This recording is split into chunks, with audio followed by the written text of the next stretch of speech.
When we came back for 2017, I demanded three things, Kylie, and three things only. Because I'm a simple man. Here are my demands. A Tony Award-winning Broadway superstar, a two-time Disney princess, and someone who starred on screen with the Olsen twins. And I thought, they're reasonable requests. Well, they're tick, tick, tick. What? Our next guest ticks all of those boxes. Lea Salonga is a musical theatre legend who's had lead roles on the West End and Broadway in shows like Miss Saigon and Les Miserables. I feel his arms around me, and when I lose my way I close my eyes and he has found me. Away from the theatre, Lea has also had the honour of providing the singing voice for Disney's Mulan and Aladdin. A whole new world, a dazzling place I never knew. Now the superstar is set to wow Aussie audiences performing her favourite songs from stage and screen. Lea Salonga joins us now live in the studio. Wow, what a body of work you have. Not bad. I can't complain. It's been a good life. A Disney princess at 21. Tell us about that. Tell us about your first Disney experience, I guess. Oh my gosh, it happened in a very rapid fire fashion. I was doing Miss Saigon, and I think by the time I auditioned for Aladdin, I think Disney blew through all of the ladies already in the show because I was hearing talk in hallways about this Disney thing. And I was wondering, what was that? And then I saw a note on the call board of the stage manager, the stage door. And all it said was, "We've been looking for you, please get in touch with me." And I'm like, okay, I'll get in touch. And it turned out to be the casting director for Aladdin. Wow. I got called into audition for Alan Menken and Tim Rice. And, wow. And that was a trippy audition too, because it was not my face that they were looking at. We're going to bow our heads now because we just need to hear your voice. Yeah. That was the best audition ever. It's like no pressure to look pretty, no makeup. Awesome. So fantastic. You performed A Whole New World at the Academy Awards and probably 1.7 billion times since. Is it possible to get sick of that tune? And I ask that on behalf of fathers of young girls all over the world. No, there is no way to get tired of it. I certainly don't get tired of singing it. And what I do in concert, and I'm going to do that here at the Opera House as well, and in Melbourne, I pick somebody out of the audience, some random human who happens to be watching the show, come up and sing the song with me.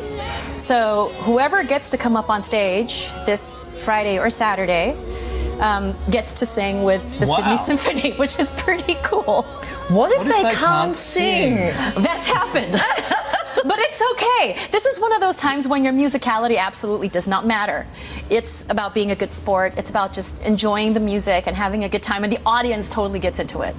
And we've had people that have absolutely no sense of pitch whatsoever, but it doesn't matter. We've had guys come on stage in full head-to-toe Aladdin costumes. Oh. We've seen it.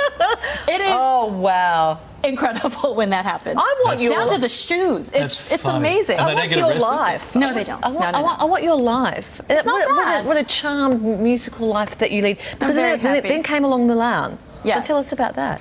I was in the Philippines when I auditioned for Mulan and sent in a tape. It was a pretty simple process. I recorded the song. And then sent it off. They sent like a study, but at the time it was a different composer. So when I heard that they were changing composers, I'm like, do I still have this job? And thankfully I wasn't fired from it. That they did. It wasn't a big staff change that came along, so I was very happy. Let me ask a silly question. Sure. Is the musical voice in one of these amazing productions the same as the speaking voice? No. Is there I only got to sing for these two characters. Right. Yeah, Linda Larkin did Princess Jasmine, and all of the speaking stuff had been done already. It was all finished, all completed, when they decided she needs to sing. Right. And Linda doesn't sing. So they had to hold auditions to find somebody to sing that song for this movie, and I was the lucky one that got picked. Oh, beautiful. Well, you're the lucky, talented one who got picked. Miss Saigon took you to Broadway. You became the first Asian woman to win a Tony Award. Let's have a look at the moment that you won. The award goes to Lea Salonga, Miss Saigon.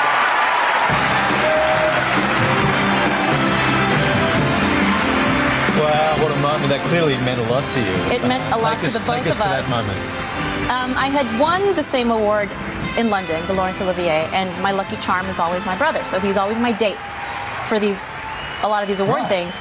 So we repeated this in New York. So he sat by my side. And we did the exact same thing, jump up and like crazy people. And the cool thing is, like watching this now, he's going to be conducting my show at the Opera House, which is so cool that we get to make our Opera House debuts together. Yeah, that is cool. You've performed a number of roles in Les Mis over the years. Yeah. And then what we see happen, the big movie comes along, and Hathaway gets cast in that That is so wonderful for her. She was so beautiful in that movie. So how does that make you feel when you, like, it's a role that you've been really close to, and then you know, someone else comes along and has a go at it? No, it's fantastic. I mean, when I got into Les Mis both times, I was replacing people. It was not like I was originating it and then laying down a blueprint.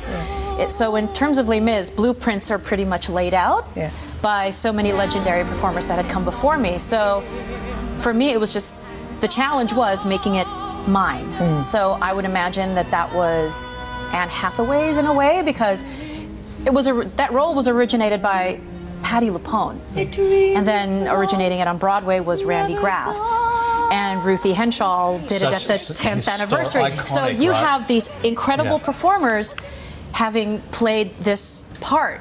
So the only thing you can do is make it yours and own it at 100%. That's all you can do. And that you did. We are out of time, but as what we like to call a reciprocal arrangement, because we've had you on our show, Kylie would like it if you called her out at your show. But she would like to sing that song. Lovely to see. But totally random. But I'll be totally random. In row D27. Just something like that. If you just randomly say, the lady in the red top, D27. Yeah. Okay. That bit where you said they can't sing, but it's fun, it'll be great. Lovely to see you. Real Very treat nice for us to today. meet you both. Thank you for having me. Australian audiences are going to love this show. Lea will be performing with the Sydney and Melbourne Symphony Orchestras over the next week. All the information on our website. It'll be a beautiful show. Thank you.